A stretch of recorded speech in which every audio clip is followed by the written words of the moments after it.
Is your bar looking a little ordinary? Is it lacking something awesome? Well, head out to your local liquor store and pick up something extraordinary. Grab a bottle of Old Humble Straight Whiskey or Old Humble Special Reserve. They're clean, smooth, easy drinking whiskeys that taste the way whiskey should taste. From humble beginnings to an extraordinary finish, Old Humble whiskeys are what your bar needs today. Walk tall, be awesome, and drink humble. Old Humble Straight Whiskey and Old Humble Special Reserve. Get yours today.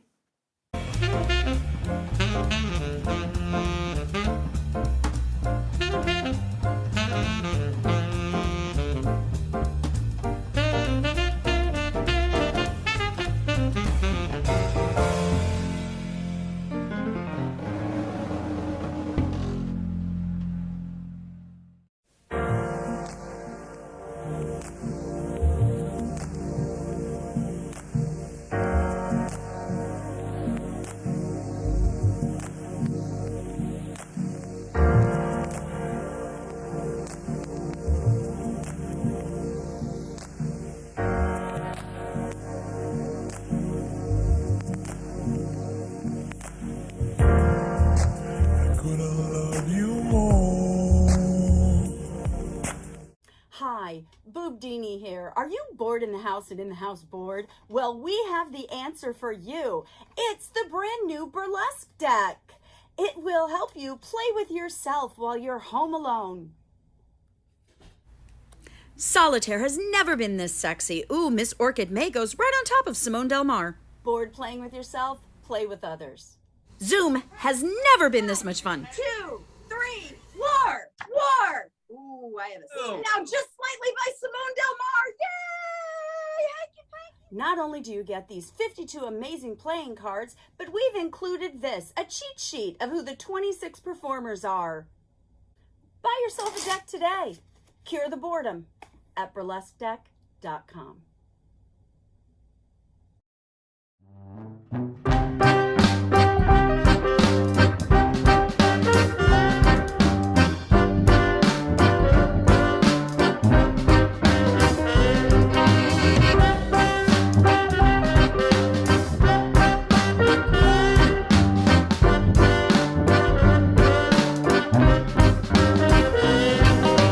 I've got that fever, man. The temperature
Hello, everybody. Welcome once again to another edition of Gaffing the Truth. It's a weekly show that myself, Jeff with the G, and my cohort here, Scabs the Clown, where we talk about weird shit on Mondays, because it's not like, we can go out. Used to be, once upon a time, we used to hang out at the bar on Mondays, but we can't do that right now. So we're doing this. We're hanging out with you guys. We get to include everybody. And we usually have really dumb conversations about stuff like what we talked about this stuff. So we talk about cryptids. We talk about conspiracies. Today we're going to talk about like the myths and legends of what we call Halloween. So happy Halloween, everybody. Happy Halloween. It's the most wonderful time of the year. Yeah. Just wish I wasn't working so much for it. Yeah, that's my normal everyday life, or every year life. The haunted house thing, yeah, keeps me busy on Halloween constantly. So, yeah, I love it though. If I didn't, I wouldn't have been doing it for 19 years now. No, it's fair. I mean, it's one of my favorite holidays. Has always has been. I've mentioned on other shows and stuff like that. My late wife and I were married on Halloween, and then I work for a costume shop now, and so my Halloween actually starts in September technically, because that's when people start planning for their costuming stuff, and people are still having parties apparently. I'm hoping that they're being very mindful of it. When I talk to these people, they seem to be. You know what the biggest party thing going on this year? I actually just performed. I actually performed at a kid's party on Saturday, and they're like, "You can use the stage area," and I was like, "Cool, this is where I'm staying." I just pretty much stayed away from everybody. Yeah. So like the biggest, you want to know what the biggest party and the biggest thing people are asking for this year in costume shops? Let me. I'm going to guess the new Harley Quinn. Well, that's always been popular, but that is not the most popular. At least that people have been asking us about. Hocus Pocus. Hocus Pocus also stupidly popular. I don't get it.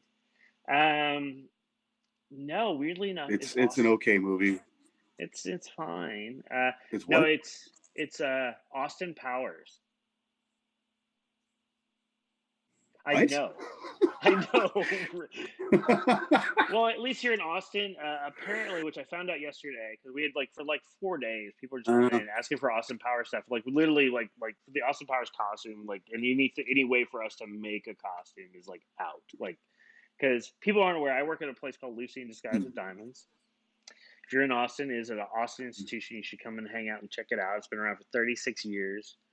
It's a huge place with a ton of different costumes and stuff like that. And what's great about the fact is that even if we have costume stuff like it is, but we also have a lot of things that are more generic that we can also build people a costume, for a lack of better terms. So we don't have the Austin Powers, but we got a blue suit, we got a shirt, we got a dickie, we can make it work. We ran out of all of that. So basically, we're trying to convince all these people to look like all the other people in all the other in the movies. No, you need to be Random Task. You need to be the Will Ferrell character, etc. I was in what was it? The Really E show with Dem Dam Dames, myself and Chris Broken. And the first year we didn't really prepare very well because it was kind of a just a clusterfuck kind of thing. But we've done it twice now. I went to a thrift store and I found white shoes, and I found gray slacks and a gray button down. Broke into the same. We cut the collars off the shirts and left the long sleeves, and bam, we were Dr. Evil. It was easy. Dr. Evil and Mini-Me, yeah, that fits out perfect for you guys. Because Broken. Yeah, I just slicked my hair back. Yeah, and because Broken is 2'7". I'm kidding. He's not. But he of us. He's the smaller of our group. It's almost the opposite of that. I think he's 5'2". Yeah. That's right. It's a flip. Yeah, yeah. I mean, it's fun. All in good fun. No, it's. I'm gonna get a weird thing in the mail.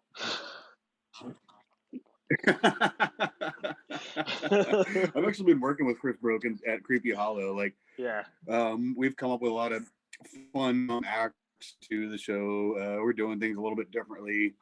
We didn't get a chance to really write out an entire new show because we couldn't really hang out, couldn't figure anything out, couldn't do new stunts together. But we worked on some stuff before. One of my favorites, there's one point where we high five in the show, so we added to that. We high five each other and go, "Oh shit! Oh crap! Oh hang on!" Then we'd run over and get hand sanitizer and squeeze it all on, bit. like fake it and be like, "Oh yeah, it smelled like tequila. Why doesn't it taste like tequila?" That's a good bit. I like that a lot. That's very, very cool. But today, we're going to be talking about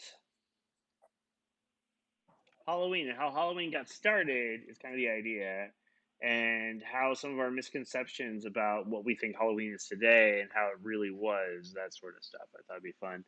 Well, we thought it'd be really fun to kind of talk about this week. So, let's start. Where do we want to dip our toe into this weird pool there? I just start at the beginning with the Kelfest of Samhain. And most people, you've seen Samhain in text, but didn't know what it was because you read it as Sam Hain. Well, yeah, it was a really great band with Glenn Danzig. And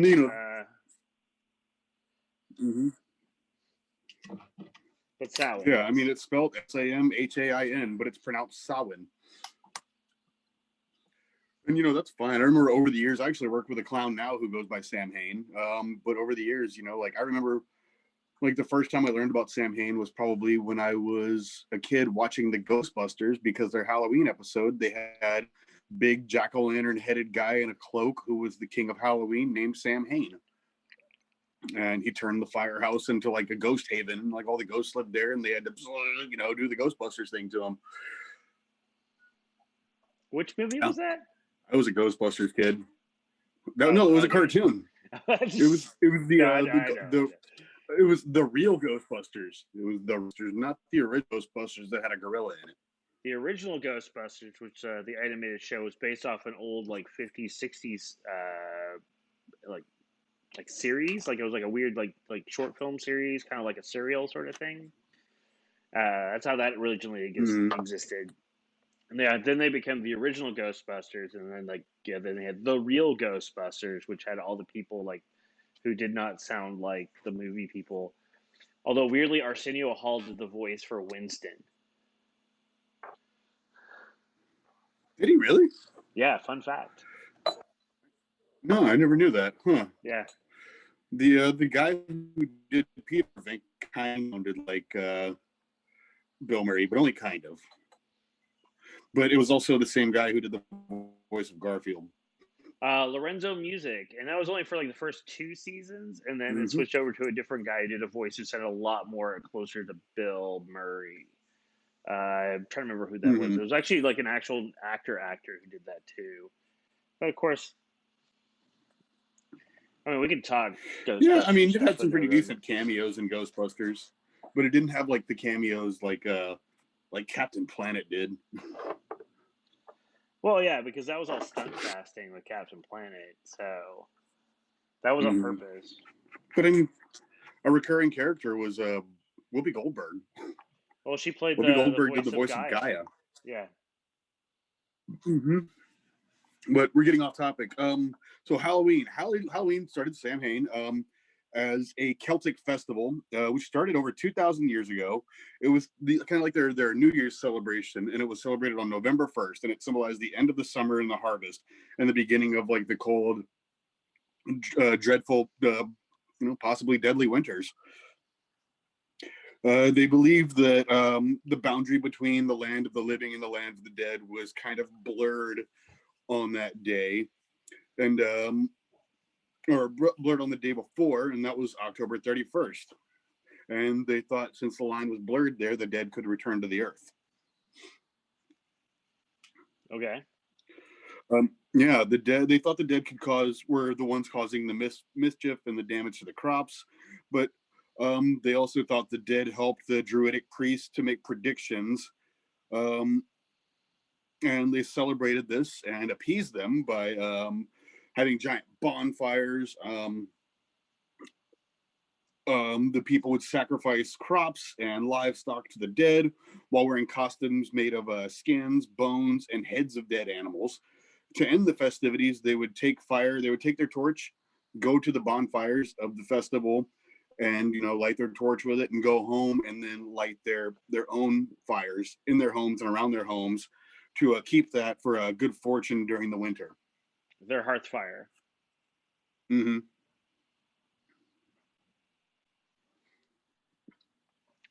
So yeah, so we went from that to plastic masks of ghosts and Snickers bars. Yeah, that's exactly how it happened. But I mean, they were wearing costumes.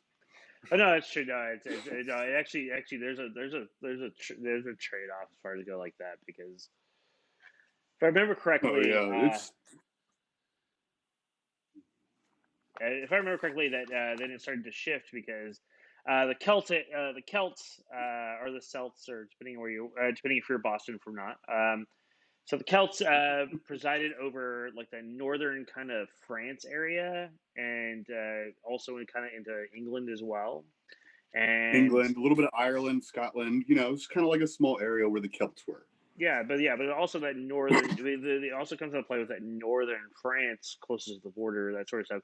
Why that comes into play is because from the south westish area with the little boot country, the Romans come in and kind of take over shit, and then they just kind of assimilate a lot of the shit that came into play with Samhain. So yeah, that was by 43 AD. They had conquered the Celts and kind of combined their cultures and their festivals and everything.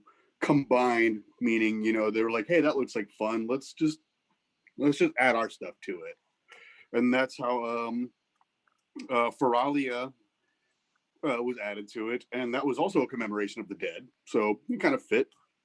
Yeah. And it was also the day to celebrate Pomona. Pomona was the goddess of fruits and trees, and historians say that's where the idea of bobbing for apples came from, because her symbol was an apple. Okay. I mean, I don't understand how, it's like, hey, an apple, let's throw it in water and try and bite it. That's how we celebrate this goddess.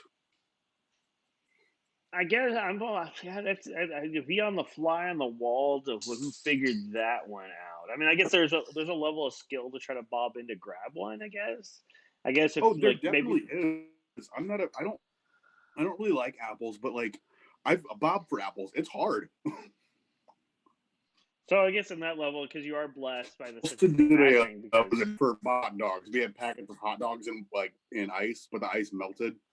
So we would try to bob for hot dogs by going in there and trying to bite the package, and that was even harder than apples. I can believe that, because hot dogs are slippery. Yeah, well, I mean, they were still in the package, so you had to pretty much bite the corner of the package. Yeah, you would think that would be that's weird. Yeah, because a hot dog on its own would be trickier because they are really slippery. Mm.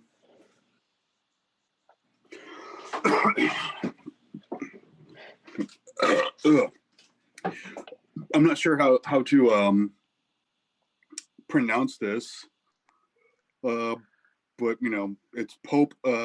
If you just look at it, it's Pope Boniface, Boniface. I'm sure it's Boniface, huh? Boniface.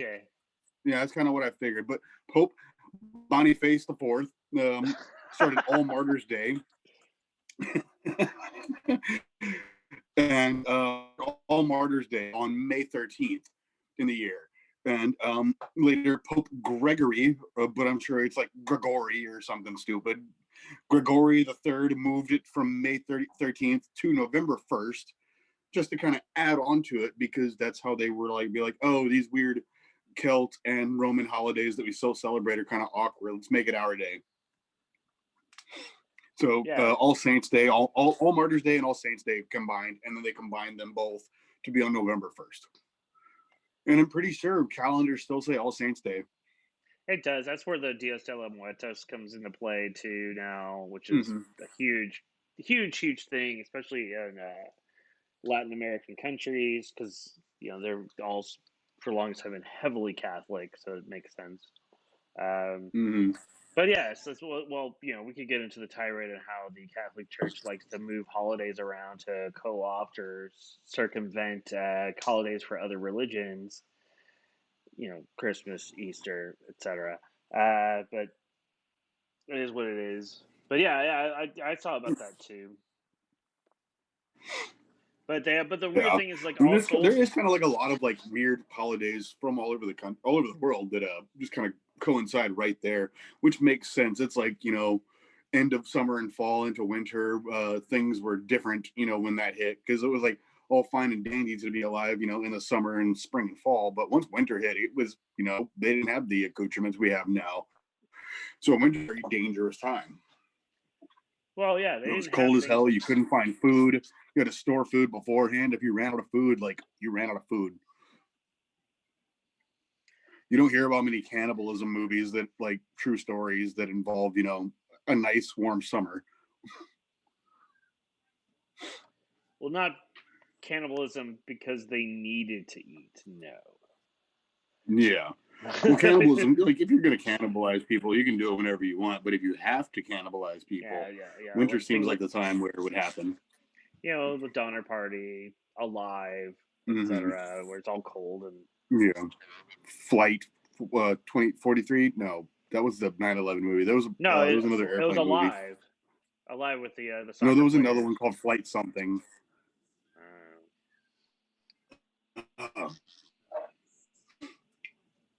Yeah, I don't know. When Halloween actually made it to when Halloween finally made it to America, it really didn't fare very well because of the Protestants.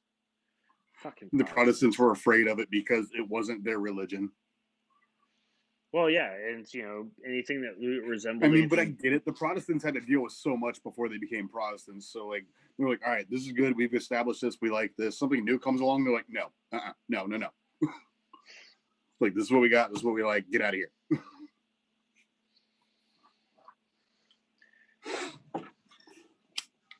Yeah, but spooky shit finds a way. So, and being I love my spooky stuff. Yeah, well, the fact is, the U.S. being the weird melting pot, people who weren't Protestants came over and their shit kind of interceded. So, that's why we see some of this stuff. Actually, that's kind of what I have written down next.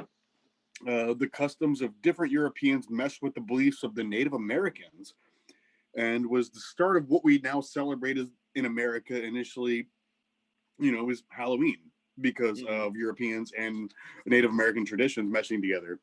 Initially, not what I expected, not like the ones I've been to, but initially they were called play parties. Go on. Not the play parties I've been to. They were basically just a harvest celebration. All the neighbors in whatever village or town you were in would come together. They would sing, they would dance, they would do fortune telling, and they would tell stories about their dead, either their relatives or stories handed down. Okay. Yeah, the Irish popularized the celebration of Halloween when they came to America during the the potato famines, because it was like the Celtic and everything. All those traditions came along with the Irish, and that's kind of how they were like, oh, this is what we did around this time of year. Y'all do a similar thing? Well, here's how we did it. And then just kind of our twist meshed together. And eventually what Halloween kind of started as we know it now, was people started putting costumes on, whatever they could find, whatever they could make. And I couldn't find out if it was true or not, but that's one of the reasons people believe they started, because they were carving other things before pumpkins. But they believe they started carving pumpkins, the big ones, so they could wear them as masks. And that's where that whole idea of pumpkin-headed people or pumpkin heads came from for Halloween stuff. I guess so. I couldn't find how true it was. I would think the pumpkin head thing, probably Washington Irving is the one who really popularized that with the Legend of Sleepy Hollow. Yeah, popularized it for sure. But like, this is like the origin, like Yeah, whether or not it was the his idea or unofficial origins that I read, because like yeah. like it could have been. It wasn't really official, and even they said in the article it was like, we don't know if this is exactly how it happened, but this is stories we've heard from different cultures. They would use not necessarily pumpkins, but gourds in general as masks to hide their identity. But initially they would make costumes out of whatever they had, whatever they could. And if you look up like early American Halloween costumes, they are terrifying. They're creepy as fuck. Oh my god, I love them so much. They're like, just like a fucking burlap sack over somebody's face, and they tried to draw a smiley face, but it wrinkles and just looks distorted, and I love it. It's terrifying. They put on their old clothes that are falling apart, so they look like zombies, and they shamble around like they're dead. Yeah, it was really cool. But they would go around like just from house to house, asking for food or money. And the trick or treat thing was, oh, you don't have any food or money for us. It wasn't like they would burn their house down or mess it up or anything, but they might pull up a bush on the way out, or if the person had a decoration of sorts out, they would knock it over. That's why it was a trick or a treat. Okay. Which makes sense, because I was that kind of kid too. Oh, you don't have any candy on Halloween, but your porch lights on? Okay. Yeah. We used to walk around on Halloween trick-or-treating when I was young, and we would tell people we're on a church scavenger hunt. We need a piece of paper and an egg. And, somebody would give us a piece of paper or an egg. And if they gave us something, we'd go to the next house. And if that person was like, it's like a piece of paper and an egg, the piece of paper was so it looked like we were looking at notes of what all we needed. Okay. So when if they didn't give us an egg, we would take the egg we already had, egg their house with it, go try at the next house. So like every 2 or 3 houses would just get egged on this silly idea we had as kids as a way to get eggs without having to buy them at the store. All right, smart in that level. I was the kid that had basically, there's a couple of years where I basically did the 2 or 3 costumes, so I can hit the good houses like 2 or 3 times. Kid, because you find out that there's a couple of those houses that do that full size candy bars. But they were always every year that those people knew who came by. So like if you wanted to go get more full size candy bars, you had to look different. And so after the second year of that, I figured it out. So I had like 3 costumes, so I get those full size candy bars. One of the weirdest things I ever got was we walked into, looking back on it, it could have been really terrible. It could have been, really something really sinister. But we always thought like, don't take any baked goods, don't take any like drinks or anything like that. But we went to one house, and it was just this, nice old man, and he had a big pickle jar full of change, and he would bring that to the door, and he says, reach in there and get you a handful. So you reach in there, try and grab as much change as you can, but you get to the top, you can't get your hand out, so you'd have to drop it. So you had about this much change. You'd walk out of there with like a fuck or two. Man. that was. Mm-hmm.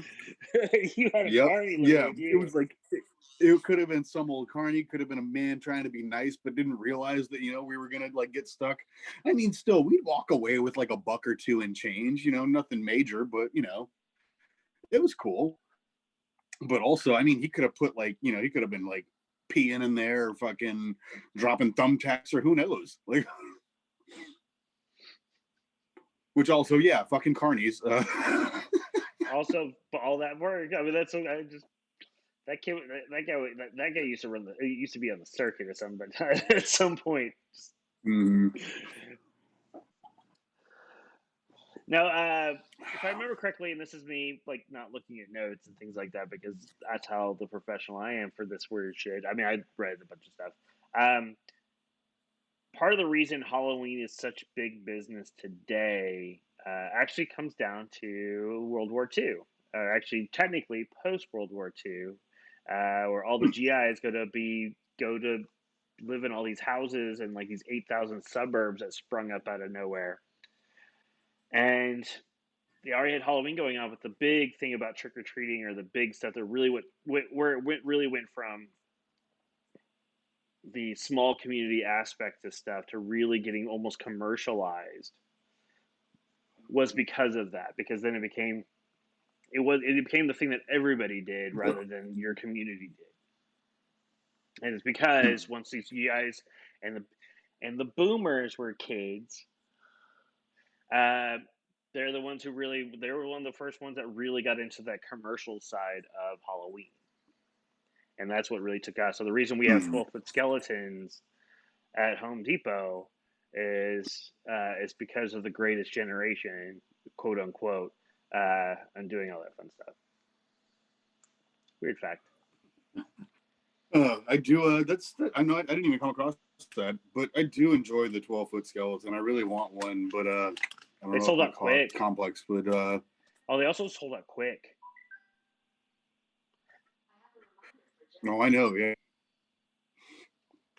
Yeah, no, it's even if I could get one, like I posted that meme, and it was like 12-foot skeleton at Home Depot, and the friend holding him back going, it's $300.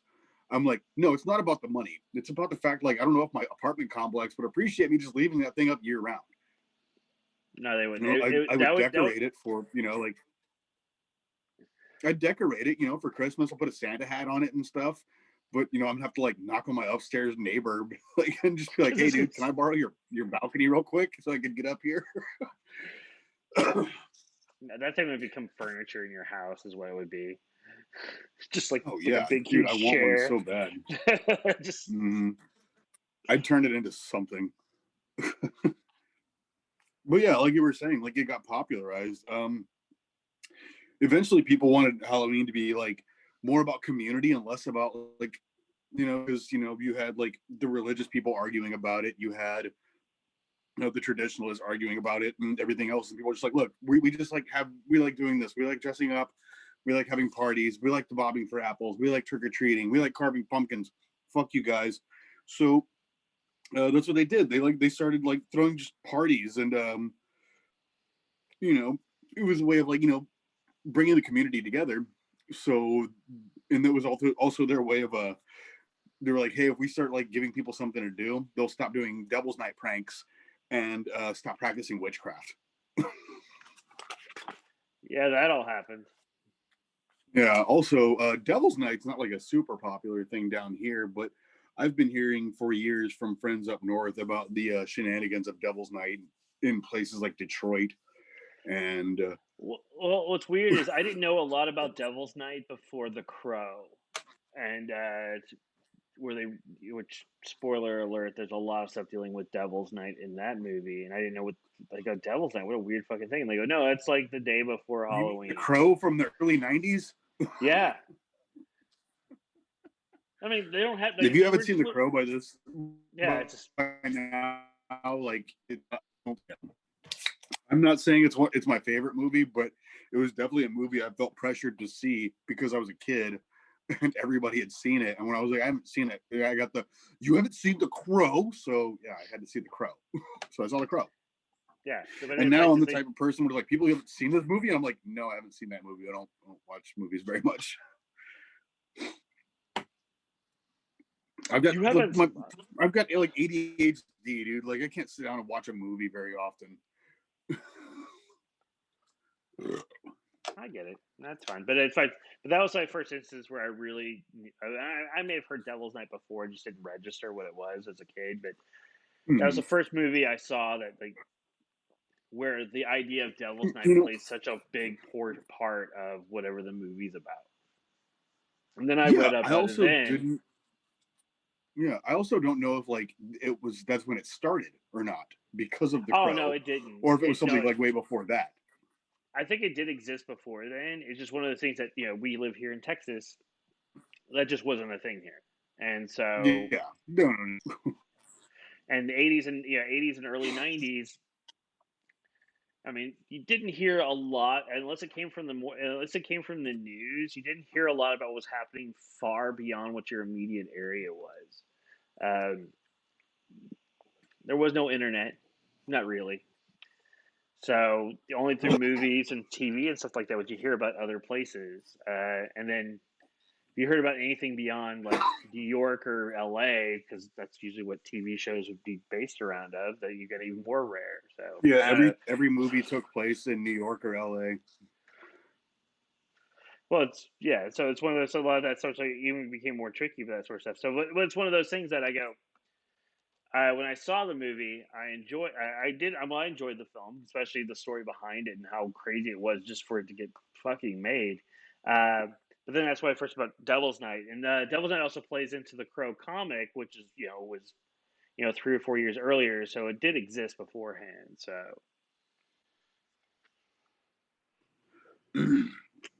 Yeah, I mean, like The Crow was an okay movie.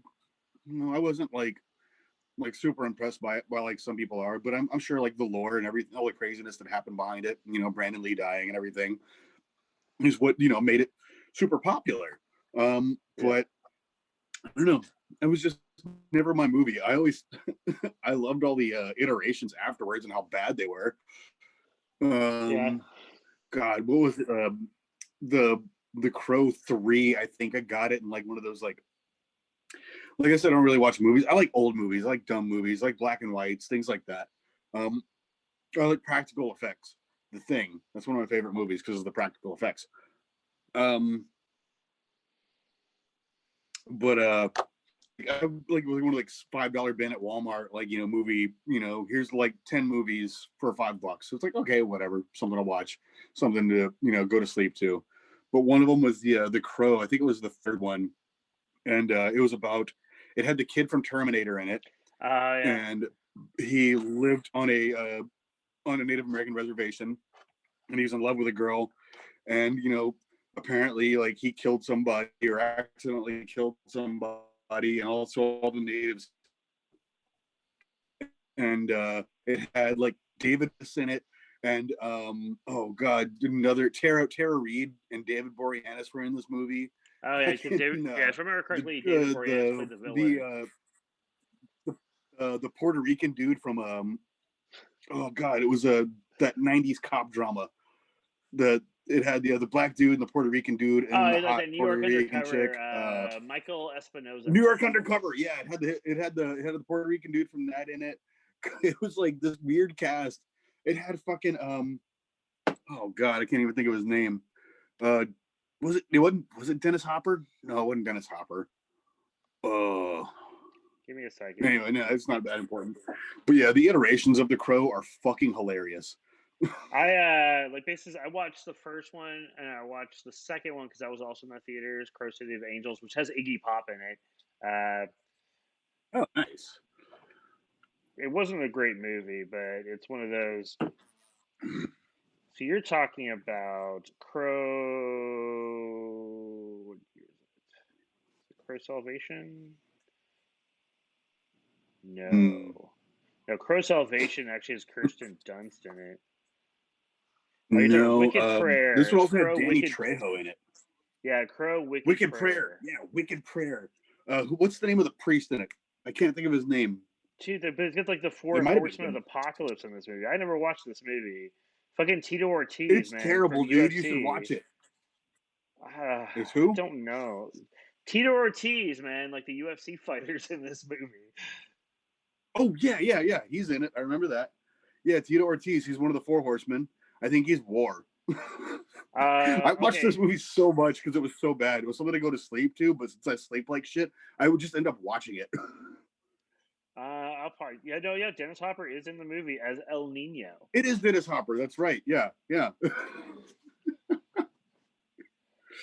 that was in 2000. That one actually like was such a star-studded cast. It's a star-studded cast. It's such a terrible movie. That movie was in 2005. I was thinking the third movie is called Crow Salvation, which is the one I was thinking of, which has Kirsten Dunst in it, and it actually is a continuation of the character who was in the second movie, but done by a different actor for some reason. Mm-hmm. And then they also had a short-lived TV series called The Crow Stairway to Heaven, which had, of all people, Mark Dacascos, who is the chairman on Iron Chef America. Okay, I don't remember that one at all. Yeah, that's unfair. I think what's weird about that, okay, because I didn't watch a lot of it because like by that point in time in life, I actually had stuff to do. But every once in a while, I watch this stuff. But he was just a normal dude that would, through the power of the crow, like a superhero, would turn into the crow and fight crime. Okay. but he looked like Jason. He looked like fucking Jason Lee. Well, Mark Dacascos had been in Brotherhood of the Wolf like a couple years earlier, which was like kicking ass in French, and so, which is a great movie, by the way. If you want a really cool like horror film that's like set in like colonial days in France, really good. Brotherhood of the Wolf. Yeah. Yeah. No, like I loved that one. That one was so bad. Man. I'll take a look at that. Yeah. This doesn't look good at all. I'm looking at this stuff, and yeah. Yuji Okamoto, also another great actor. He was in Karate Kid Part 2. The priest Rosenberg Salgado. I don't know that guy. Anyway, sorry. We get off topic as we're wont to do. And oh man, hey, how you doing? Paradox is in the chat. Hell yeah. Good to see you, my friend. And that little clown face and everything. That little clown face and everything, like he does. Yeah. But, one of the last things, well, not last things, but about, just kind of like how Halloween became what it was. Newspapers and community leaders encourage parents to remove the strange and scary elements and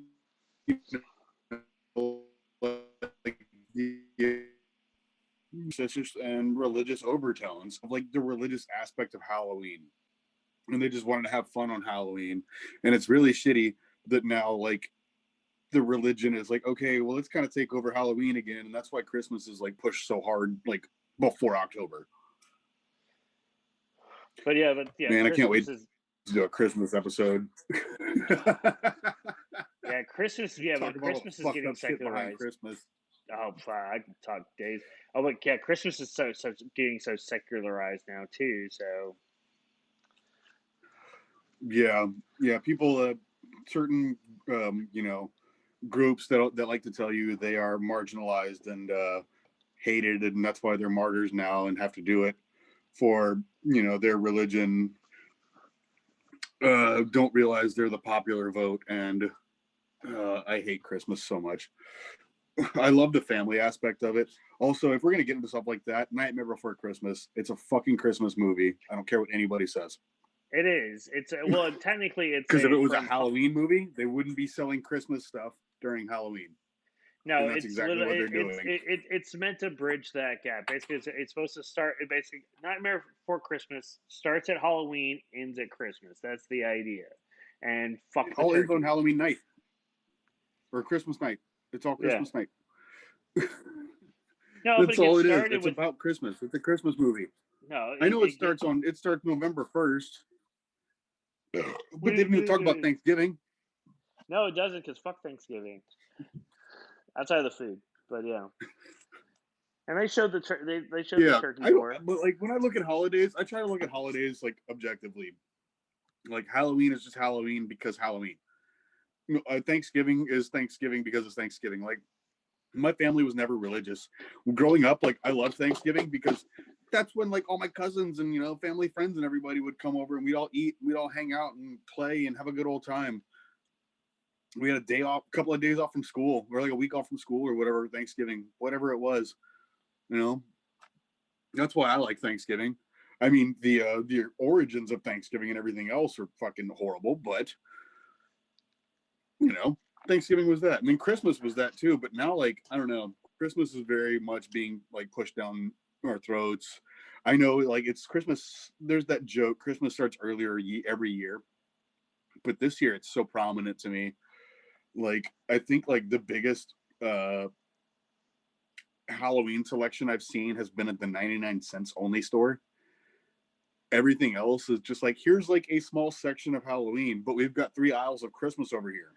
Well, all right. So it says nothing, but I think this year it's kind of weird though, is because at least here in Tech, I can only speak for here in Austin specifically. Is like our mask order for Austin ends like the 12th or 13th of December.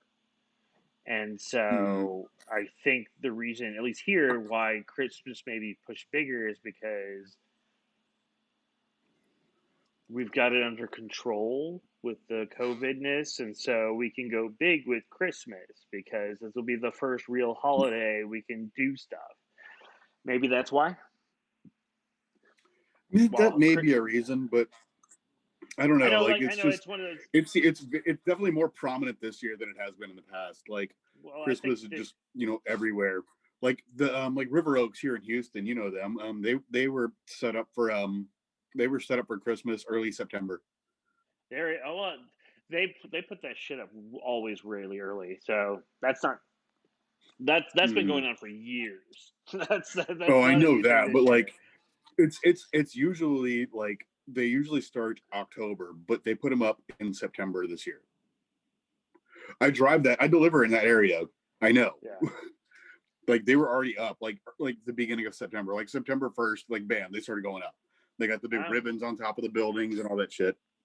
Oh yeah. Well, usually like the ribbons is a little bit new. Usually they don't put that. Usually like the light, they put the lights up crazy early every year though. At least they may not light them up. Yeah. But they're ready to go by October at latest.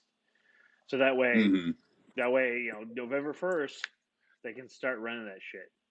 I really think it's because this year is because we're outside the norm when it comes to this sort of stuff in a lot of ways. Like we love Halloween, and this is our communal holiday for us. A lot of people, Christmas is what their communal holiday. That's the thing they look forward to because it makes them feel happy and safe and wonderful. So my guess is like at least some communities are trying to push Christmas a little bit bigger this year because it's more uplifting. I think people only say they feel better around Christmas because Christmas is actually a fucking soul draining holiday. It's I was never like I think Moses is right there. Yeah, it's true. Yeah.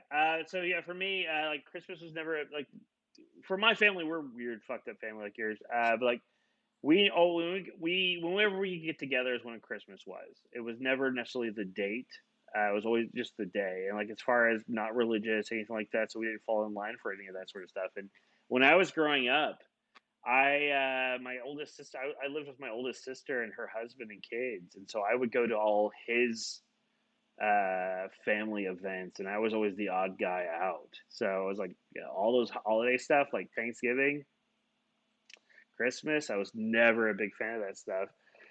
Because invariably they'd want to talk to me about stuff I didn't care about, or I'd get stuff that they thought I'd be interested. They thought they were interested in when they were kids, so they thought I would be. And I'm like, yeah, I'm the weirdo like theater kid. I don't care about this weird like backwoods cowboy shit, or sports. Yeah, no, like that's definitely like, yeah, I grew up with that too. Like especially getting older, I was like the weird kid who listened to like metal and stuff, and my cousin, played baseball, and, my other cousins were just kind of like, normal people. And I was just like the one that kind of stood out a little bit.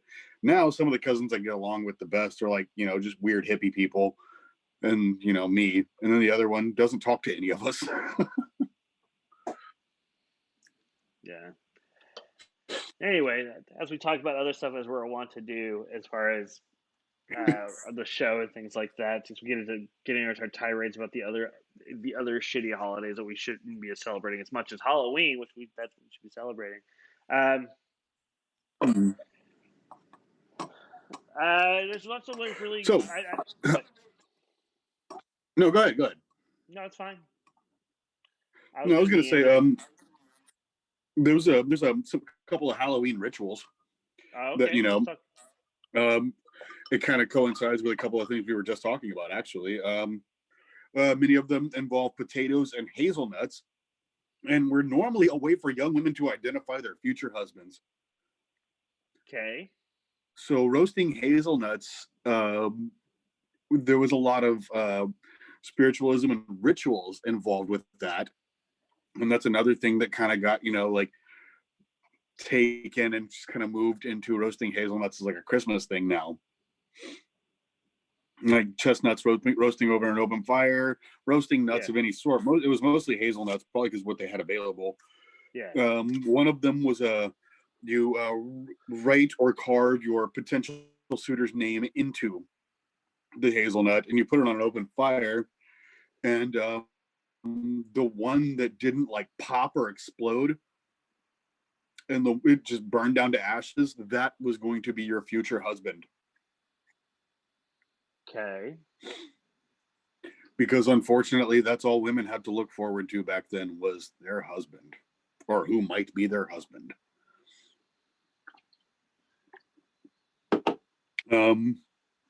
Also, was it here we go, drinking sugary drinks before bed to dream about future lovers. So like all the apple ciders and boiled meads and things that come along with winter holidays were actually a spiritual kind of ritualistic thing for women to drink, and that was a way to dream about their future husband if the spell worked. Sounds like it was a way for them to get drunk and have wet dreams. That's what it sounds like. Yes. But we talked about this earlier. Bobbing for apples. Since what was her name? I wrote it down. Bobbing for apples. Pomonia, her symbol was the apple. Yeah. So bobbing for apples was the first woman at a party to successfully bob an apple was the next one to get married. Okay. Yeah, most of the like things that I found, like pretty much it was just stuff like this in different variations. But all the Halloween rituals, not like the Samhain rituals or anything like that, but all the Halloween rituals that involve spells were just for women to find out who their future husband was going to be. There was wax dripping stuff. There was, stuff that kind of like spilled over into slumber parties of, the 90s, like girls dripping wax into water to see what their husband was going to do for a living and things like that. But yeah, that started with Halloween. Huh, yeah. I also think that, bobbing for apples, some dude watches a girl pick an apple up with her mouth. Yeah. Looks like she might be a good time later. Mm-hmm. And that was the time of year, and that was the time when having that good time girl usually meant you had to marry her before you had that good time. So that made sense. So that makes a weird sort of sense. What are you trying with peanuts, Paradox? I think he wants to do like the hazelnuts with peanuts. Oh yeah, write my name and Jeff's name on them, like 30 of them, and then the last one to explode, you have to marry. Yeah. But you got to pay us to marry you. Yeah, that's right. You have to pay us. You have to pay us to marry you. That's you got to pay for the bobbing of apples too. That's very true. No, we may be cheap dates, but there's supposed to be an exchange. No. So Halloween parties as a kid. What do you remember about Halloween parties as a kid? Did because you're a little bit older than me. I'm 36. Yeah. I went to there was community centers at my friends' apartment complexes, or go to church ones with my other friends. Or just regular old trick or treating. Did you do any of that stuff as a kid? I know you trick or treated, but well, yeah, we never as a kid. I never did there'd be like the Halloween fair Halloween fairs and stuff like that occasionally. Usually those happen like the weekend before or after Halloween because they can kids aren't going to go to that. They want to go trick or treating and get candy. But yeah, I remember like to do like the Halloween fairs where they have their little haunted houses and they have the little cheap rides that are petting zoos or things like that. Usually it's held at the school. I grew up in small town Texas, so things were a little bit different. So we didn't really have the community center like Halloween parties in that respect. But I did do some Halloween because we always come into like I lived out in the middle of nowhere, but we came into town to do like do trick or treating and stuff like that because we had family friends that lived in town. And then, invariably one of the schools we would have the fairs where you can do everything from the little haunted house, or you do the, go win carnival prizes, you can go win a goldfish, that sort of stuff. That was kind of fun. And Mm. then when I was in high school, I actually ran a couple of haunted houses for a couple of years. That was kind of fun too. Yeah. I mean, I did like, I'd go to like community centers and, with friends or, my family never really did the community center thing for Halloween because we were Halloween growing up. Halloween, like my mom especially would decorate like everything. Like we would like cut out little like, do like the Rorschach style jack-o'-lanterns and, cut those out and, just for fun. And my mom started hanging them up everywhere. Anything Halloween, it was just taped to the walls everywhere. So we never really went to community centers. I'd go with friends and they do the, you'd have to walk from table to table saying trick or treat, or, they'd have the bobbing for apples or, play little carnival games and stuff. But yeah, that was fun, but never really my jam. But yeah, like before my brother had a haunted house for his birthday one year and we just turned our carport, put like painters fucking tarps around it and made the couple little hallways, and I worked in that. We'd scare people and that was a lot of fun. And then I worked in another one that a friend made in their backyard, and then I've just kind of been doing haunted houses since. There was a couple years after trick-or-treating with my middle school friends, and it's like, okay, like now let's give out candy this year. So we made our own little mini haunted house one time. We had like a little covered spot by the door where like when somebody answered the door to hand out candy, like they'd reach out and grab the kid's legs and shake them around, and then like the person handing candy would just like kind of toss candy around, scream, and then when the kids were running away, another person would jump off the roof, and then I'd come out the door with like a fake axe, like screaming, chasing children. We had a blast scaring tiny children. And that's probably why I started working at haunted houses, because of all that. Whoa. Yeah. Paradox. Yeah, we talked a little bit about Devil's Night earlier. Devil's Night is actually the October 30th, I believe, is what Devil's Night actually falls on. It's like the night before Halloween. Yeah, but yes, it is relevant. He put it in the chat. So yeah, we talked about that a little bit earlier because we got sidetracked by talking about the crow. No, yeah, because that's how we got on the crow for like 20 minutes, just because of talking about Devil's Night. Yeah. No, I as a kid, like a kid when I lived out in the middle of nowhere, it's actually like Halloween was like the one like of all the holidays growing up, that's the one I enjoyed the most because being the theater kid and also get to pretend to be someone else for a couple of hours, which is Halloween's always got fun. the coolest decorations. It does, and it's the only place. Halloween's got something for everybody. It's got the skulls, it's got the pumpkins, it's got the plants, it's got the cats, it's got the moon. It's got something for everybody. And it's got the candy without the weird religious guilt tied to it, unlike Christmas and Easter. Mm-hmm. Yeah. You just get candy. You get to dress up as something crazy, and you get candy for it. Why not love that? Yeah, when I was a kid, I think, 5 years in a row, maybe from the ages of like 4 to 6 or 7, I was Spider-Man every year. I fucking love Spider-Man. Sure, I mean, but like I've come up with dumb costumes over the years. I've done like clowns or zombies, or I had this really cool like metallic skull mask from like Terminator. It wasn't from Terminator, but it was like a fucking skull. It was metal. I just love dressing up, having a good old time, scaring people, getting scared. Yeah, it's great. Yeah. Yeah, Paradox, because you came in early. You came in a little late. Yeah, we talked. Halloween got started by the Celts originally, as far as where that. I mean, there's probably some stuff that actually dated probably beforehand, but like for the first big formalized shit started happening with the Celts about that time. Well, like of I year. said earlier, they blamed the ghosts for like people messing up their harvests and just like being mischievous and causing pranks and shit.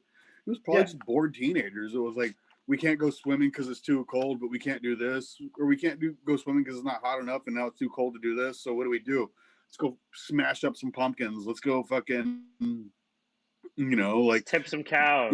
Knock on somebody's door and run away. Like let's dress up scary and scare somebody. And it could have really been started by just some kids messing around, because that's what it said. Like they thought like their crops were being destroyed and there was mischief going on because of ghosts.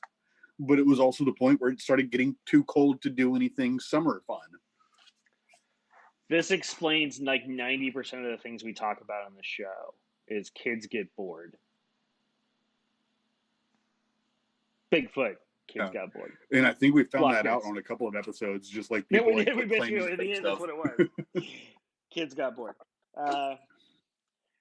So gun to your head, what would you say is the ultimate Halloween movie? Ultimate Halloween movie. Oh man. I mean, I have my favorites. It's I different want from to say Scary Hellraiser, Movie, but that's not a movie. Yeah. Oh, so Halloween. It's like having like no, it's Halloween like, it's like movie. No, it's like your favorite Christmas movie has to be centered around Christmas. What's your favorite Halloween movie centered around Halloween? Centered around Halloween. It's like things like saying like Die Hard is a Christmas movie because it's a Christmas party. Or like Nightmare Before Christmas is a Christmas movie.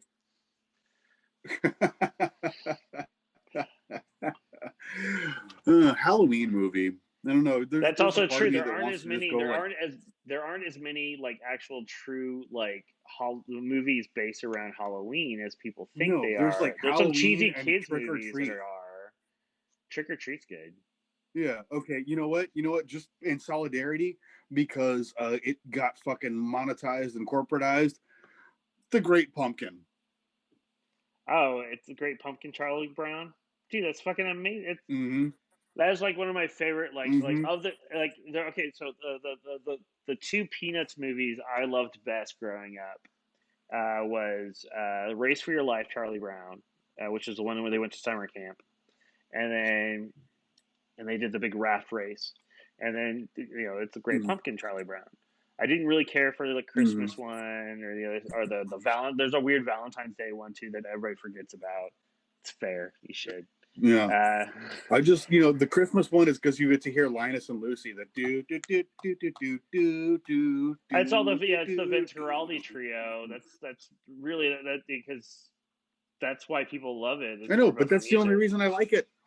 It's the music. That's the only reason I like that one. Yeah, but I mean, like you were, there's not Halloween-based movies. Like, I mean, yeah, there's a handful of B movies that nobody's ever heard of. You want to talk Halloween sitcoms? Treehouse of Horrors, Simpsons. Oh no, that's an institution. Now. Hands down. They get better, and they're regardless of how the rest of the season is, those are always some of their strongest sitcoms episodes. Because sitcoms are pretty much to do a Halloween episode and a Christmas episode. They do. Yeah, yeah. I mean, they're obligated to do a Halloween episode and a Christmas episode. And usually they start their season. So yeah, The Simpsons always did a great job. Invader Zim's Halloween episode was super cool. I don't know. It's probably just all going to be cartoons that I randomly think of. No, that's fair. My weirdly enough is actually I know people give shit about it, but Halloween 3, man, Season of the Witch is a great movie. It just Fuck people you have no, you just have no. I think you. No, this is no. Listen to what I have to say. If you take out the context that it has anything to do with it's set in the Michael Myers universe. You just block that shit out of your brain. It's actually a pretty good movie. But the fact is that I mean, because they I tied could it to say that. that about like Hellraiser 5 and Hellraiser 7 too. But the fact is, but the problem is, because they tied it to that franchise, they fucked up. Because people are going to go see Halloween 3, thinking they're going to see Michael Myers, and they're not going to see and then they watching Silver Shamrock shit. Because that Silver Shamrock shit was scary as fuck as a kid. So I like but also to be fair, that as a small kid, I would watch Alien and yawn. But you show me the original Dracula with Bela Lugosi, I was scared shitless. So black and white scared me as a kid. Black and white movies scared me, but I loved watching them. Yeah, yeah. Paradox is right. Trick or treat is everyone who wears Blackcraft. Like Blackcraft's favorite. No, just Blackcraft in general. They're like, oh, trick or treat, bro. That's one of the things about Halloween that sucks this year too. Even Spirit Halloween, it's nothing but Beetlejuice, which I love Beetlejuice, but like it's the dumbest products. And then Hocus Pocus and Trick or Treat. That's what's popular this year. Oh, and some It. But give me some Tim Curry. We have both costumes. So for it. I don't know. I like the No, Tim but I'm Curry talking it, but specifically Spirit Halloween. I work in the only reason I would go there is look at weird props that we don't have, and that's all I would care about. The costuming, I work in a much better costume shop, so Yeah, no, they used to have really cool props and other like just like stuff, but now it's just like it's all very movie based and kind of like no, you used to have better, more original stuff. It wasn't all just like licensed and shit now. It's one of those things. I'm curious to see what things are going to look like next. Like this is the weird mulligan year, so a lot of shit's happening, but it doesn't really. It's like they go, we're doing this. This is how we're doing it this year. It's not like it's going to count necessarily next year. It was Mm-hmm. last year. So some of the stuff like Spirit stuff like that, where they basically just my guess, because like when the pandemic went down was probably when they were getting hardcore planning into the Spirit stores as far as how they're building stuff, and so they like at that time they're going, well, we don't know if we're going to do stores again. So they probably put the actual planning of the store on back burner, and they just go, well, what? Then it got closer. Go, okay, we're going to open the stores. Yeah. Well, how are we going to build it? I don't know. Well, we have a lot of. That's just what we're going to put out this year. We're not going to really because like previous years. I remember going into there. They have a huge area with like the weird, crazy clown shit, and a huge area of like this and that. And my understanding this year is basically it's just weird. They're just trying to move product to get it out, just so that people come out and see stuff. They're less. They're just. I think this is the exception year with a lot of these places like this, and you probably see it coming up with other stuff. Mm-hmm. They're going, here's the stuff available. We're not going to promote it as much, or we can't. We're not going to invest as much into it because I know a lot of stuff is not happening. So we don't want to make it look like everything's going on when nothing can go on. So let's revisit Spirit next year and see what it looks like, and I hope see if so. it maintains. It could just be this year they just didn't get into planning because at the time when they were planning shit, they probably didn't even know if they're going to be open or not. Yeah. Speaking of shit and things going down the toilet, it's about that time, and I kind of have to pee. So. All right. This was Halloween. Yeah, we got to the beginning of Halloween. We got to where we are now. Yeah. Halloween is just commercial music and noise and just people having fun and dressing up for no reason. And that's why I love it. Yeah, I love it too. Quick plugs. Wednesday, we've got doing another edition of the Devil's Hour. I've got some really good acts on that show. I've got Dr. Finnegan's Circus is returning. I've got nice. No, it is really nice. I've got this really great artist from England named Marina Sawayama, who's really awesome. Maxi Glamour is a really great drag queen out of St. Louis who was on last season's Dragula. Gonna be a lot of fun. Nice. And then a really cool band, really cool like weird like electronic goth duo from Sweden called Skinned. That's some fucked up shit right there. They're really good. So that's really cool. Saturday, everything's getting preempted for the show. Like, there's still shit happening here, but during the day, we're going to be seeing rewatching and some really cool favorite moments for things on everybody's shows and stuff like that. But at 9 p.m. Central Standard Time, right here on Cabin Fever live stream, we're having the Give a Hoot 10-in-1 living room show from the Southern Sideshow Hootenanny, which has such great guests as like Nathan McScarry, Keto St. Cyr, Kali von Wunderkammer, and that guy, Gross. Scabs the Clown. And then it's all going to be hosted by the award-winning. They're in the latest Guinness book. Sideshow book. Captain and Maybell are hosting the show. And it's going to be a lot of fun. I love them And so much. They're so great. It's going to be such a good show. They're such great people. I've actually got this right here, right next to me. Wait, there we go. Yeah, Captain and Maybell. They are great people. So much fun. Love them to death. Pretty much everybody in the list you just mentioned is fucking awesome. But also, it's not just me. I've got the whole Creepy Hollow Sideshow in there. That's true. So, yeah. That's going to be a lot of fun. A lot of weirdness from Captain and Maybell. Man, you got some cool shit going on. That's going to be a good show next week. And then next Monday here on Gaffing the Truth is me and Scabs.